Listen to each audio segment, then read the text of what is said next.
nostalgia runabout today. Going into the old resort of Mill Ridge. This is my second home growing up. 14 miles an hour. What is even the purpose of that? Why are we not on a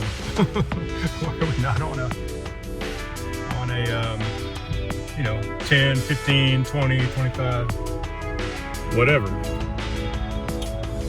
But yeah, pretty much my second home growing up. We came up here quite often. My parents, grandparents, my parents' parents had a mountain house here for many decades, and spent quite a few summers and quite a few winters up here. Just take you on the turn to the old house. This is the office over here. All your mailboxes and office, and all that kind of good stuff. There's a pool up over here. It's fantastic. It looks like they have taken out the diving board. My uncle, oh, I got a big glare on the screen here. My Uncle Frederick and his buddy Pat used to come out to this pool and hit that diving board and do so many cool tricks and flips and everything. It was fantastic.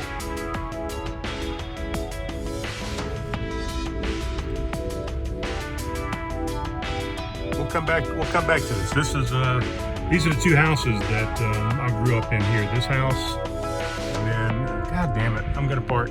And we'll get a picture of both houses here. So, yeah, this house over here was one I remember most growing up in. I guess they owned this one the longest. And then right next door, they purchased this one. Then I think they went back to this one, and then they went back to this one.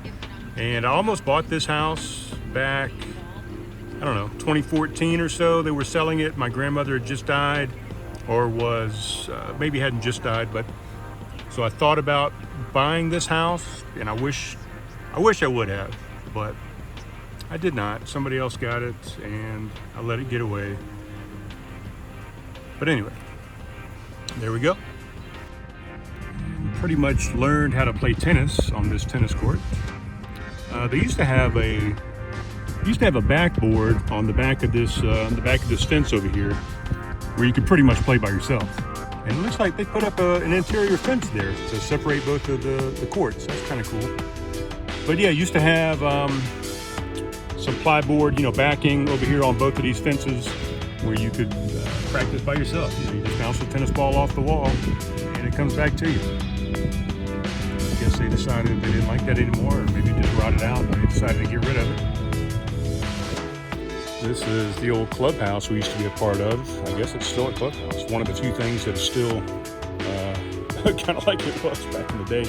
Don't know if it's open. I'm not even going to try the door, but I remember coming to many little gatherings and parties over here at this clubhouse with my grandparents and various other people.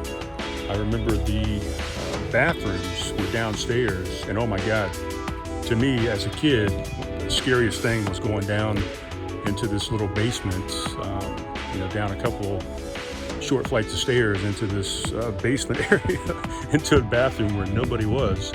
I hated it. It was very scary. This is the old ski lodge. It is no longer a ski lodge. I'm not even sure what it is. It might be just a house at this point. There's a car parked here. And this was part of the ski resort. This is where I learned how to ski. Around about 5 years old or so. My uncle skied, my older brother skied. My parents, not so much. Pretty much learned on my own and from my older brother and from my Uncle Frederick. My Uncle Jimmy, a little bit here and there. Yeah, just fantastic. It is now the Mill Ridge Nature Trails. So they just turned this whole ski slope into a nature trail. So we're gonna take a little walk. I'm not gonna record everything, but I will point out a couple things as we go along. Another point of interest. This is a house. It was owned by the Pitts, P-I-T-T-S. They were owners of the ski slope at one point. They had a daughter named Elizabeth Pitts, and I met her in the ski lodge that I just mentioned there earlier. Met her in the lodge while we were skiing. We were both wearing, you know, our cool little ski bibs and what have you. And we quite fell in love, you know, a winter love, a summer love. Every time I would come up, we would get together. The backside of the lodge. We would get together and just hang out and have a good time with the short amount of time we had with each other. Elizabeth Pitts. That is a fond memory. Man, I tell you what, it'd be nice to come up here in the fall when all the colors are changing and stuff, but there's still enough color up here that I can tell a big difference with these glasses on that I got. Very, very cool. Very cool. Here's one of the runs. I can't remember the name of any of these damn runs, but this run would come down. Of course, it's way skinny now and grown in, but it would come down along this trail here, and then you make this little sharp turn and come down this direction and come back down, and you would eventually come down into the bowl, which, you know, most of the bowl is kind of filled in as well, but you would come down into the bowl and end up back over here behind these trees at the ski lodge eventually. But I couldn't tell you the name of any of this stuff at this point. Just walking back up that long run that I was talking about. Comes around the backside. Once you get off the lift, you took a left, came around this real long run, you know, down through here. And then you could also switch back, come down this little guy, and it's no longer operable, of course. It's all grown in for sure, but you used to be able to make a cool little jump down into the bowl off of that little run there, or like I said, what we just walked up, you come down here and make a sharp turn and head back down into the bowl. But this was a nice shortcut and a nice jump that you could get onto to come down into the bowl. And I mean, imagine, you know, a super small little ski slope resort, but imagine these runs right here. I mean, there's some tree growth and it's grown up a little bit, but these runs weren't much wider than what they are right now. So as a kid growing up and just learning, coming down some of these skinny runs, it was pretty challenging, you know, to keep yourself from going off the edge and going down into somewhere that you didn't want to go. Very fun, very small, very compact, great place to learn. I miss it so much. Here's some of the pipes you can still see from the snowmaking they used to do. And right now, I believe, let me zoom back out here. They must have taken out the lift. The last time I was up here, maybe not the last time, but a few times ago, the lift was still standing here. Here's some of the remnants of it down here. But this used to be a slope called Go For It. That's the only one I do remember. And it was the Black Diamond slope. And of course, all these young trees. I don't remember when they closed this damn thing. 90s, maybe even sooner than that, but this used to be a slope called Go For It, and it was steep. Oh my God, it was so steep. But it was a blast, man. As a 5, 6, 7, 8-year-old going down this steep ass slope, it was fantastic. And you didn't have any of these obstacles here. It was pretty much just a flat slope. And, you know, if you hit it at the wrong time, it would just be a block of ice. And you'd slide your way, scrape your way all the way down. But it was a blast. It was a blast. I wish it was here so I could ski it one more time. Oh, we're just gonna hop down this mountain, do some turns, do some runs. Oh, we're skiing. Oh, fantastic. Just like old times. Now I'll show you the most fantastic thing about this whole process is here's the ski resort. Right down there is the tennis courts we talked about. Here's the clubhouse. Let's take you on a walk. You would carry your skis, my truck. You would carry your skis and your boots and whatever else you wanted to carry with you. And you would just come right up this hill over here. Right on the backside of the clubhouse. There's the back patio. And you would just walk right from the house. You didn't have to drive. You didn't have to worry about parking. You didn't have to worry about shit, really. All you had to worry about was, could you get up this hill right here with the shoes that you had on and the amount of snow that maybe was going on. If not, you would walk up this little ramp here and come around the other side of the clubhouse. But apparently, one of the trees has fallen and they're cutting it up right now. Some ducks. This was the pond right outside the houses, the two, no matter which one we lived in or stayed in. Here's 230 right here. They painted it. They no longer, my mom's been worried about this door. The door is no longer, I think it was yellow, maybe. A lot of trees cut down, a lot of firewood. Don't remember if these planks were here or not. But anyway. So if you're in that house, of course, you just walk right from the steps there up to the clubhouse. If not, you would walk here.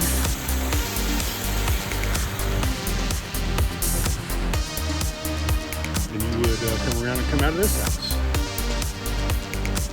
I remember very fondly, and I think my grandmother had a picture.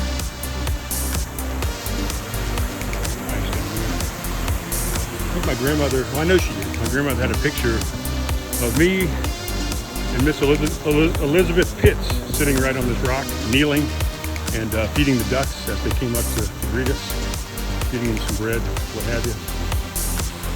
Probably had some of my first beers out on this porch as a young kid.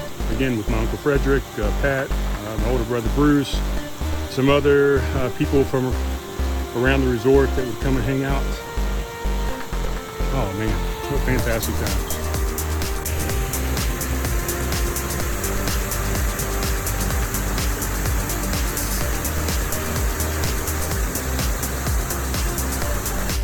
Speaking of this house, this is actually where I came and celebrated graduating high school. A good friend of mine, Jimmy Fox. We came down and stayed, I don't know, about a week or so. Hanging out at the house, played poker, went to all the restaurants around town, played miniature golf, whitewater rafted with Wahoo Adventures, all that kind of good stuff. Again, everything was, very well spaced. The Watuga River access. You can walk right out the mountain house, walk right across this little piece of land here. And it's a beautiful day today. Much better than the last couple of days. It's actually mid-30s today. It was in the 20s and it felt like single digits yesterday. You can come right out to the river. You come and just walk all through this river. Take a little dip here and there. Goes all the way around the resort. And imagine, as a kid growing up in this, with this access to the river, to the lodge, to the tennis courts, to the pool, to the ski resort, all within very short walking distance. I mean, you're talking a tenth of a mile to get to anything and everything.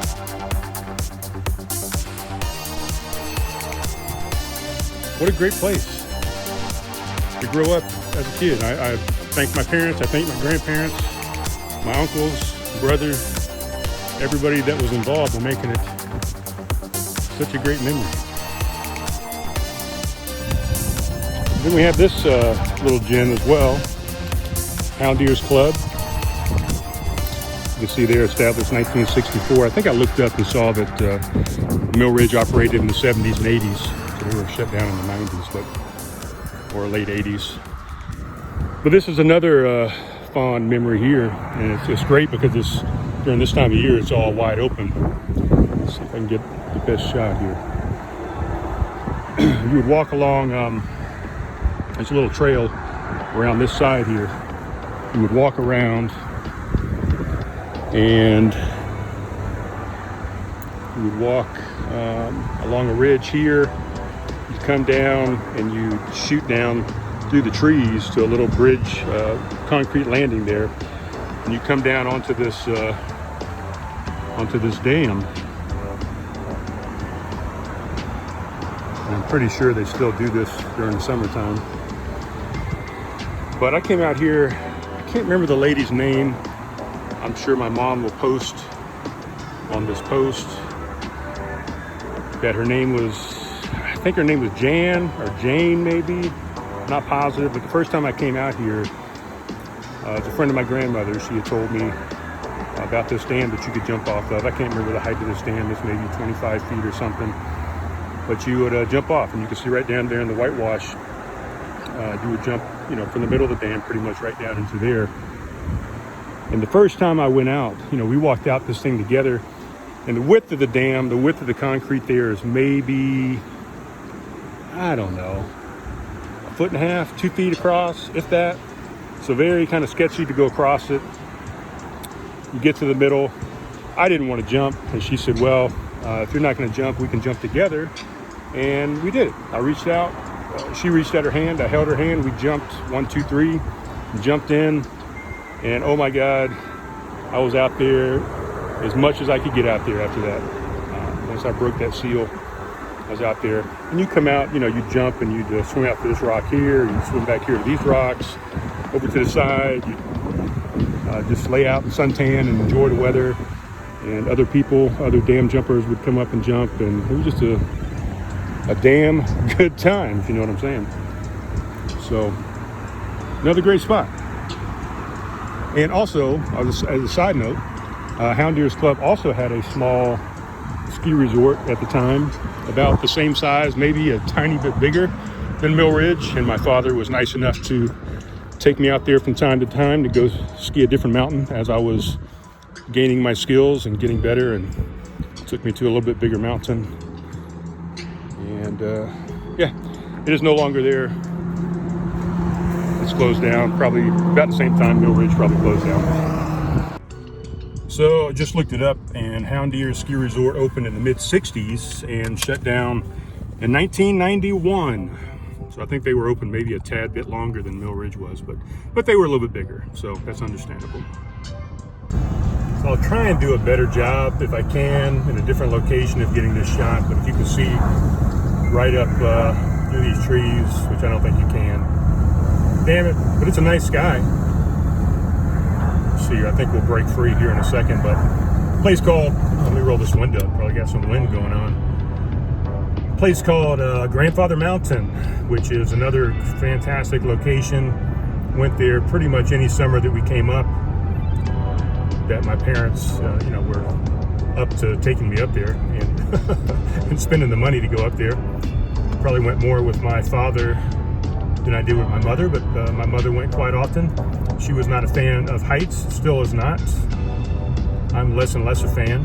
There you go, some better shots of it, but great, oh my God, fantastic hiking. They had this thing called the Mile Swinging Bridge, and at the time, oh my God, probably the most unsafe thing you could do at the time.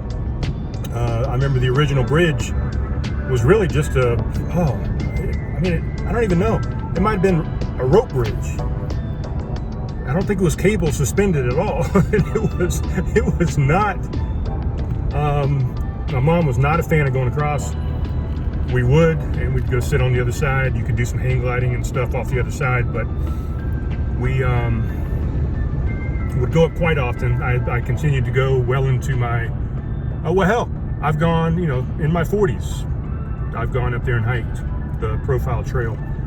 It is fantastic. I'll just give you a shot of everything while we're driving down the road, but fantastic hiking, man. The scenery. They had a little zoo up there. You could take a look at some of the animals that are natural to this area. There's Mill Ridge again. We're going back by it. But Grandfather Mountain, man, you could start off here actually on Highway 105. There's the start of the Profile Trail actually goes up to Grandfather Mountain. So instead of driving to Grandfather Mountain, paying an entrance fee and going in and hiking that direction, you could actually hike from the road for free. And I can't remember the year. I want to say it was 93, 94 maybe, but my ex-wife Brandy and I came up with two friends of ours, Melanie and Ryan. Melanie was Ryan's ex-wife now as well, but that's a whole nother story for another day. We started at the Profile Trail, and I swear, if my recollection is correct, it was high 60s, 70s when we started down here on 105 at the Profile Trail. And I've got video evidence of this because Ryan recorded the whole thing with a fairly large video recorder at the time with VHS tape and whatever. But by the time we got up to a certain elevation, I can't remember exactly where we got into. We pretty much got into there's a great shot.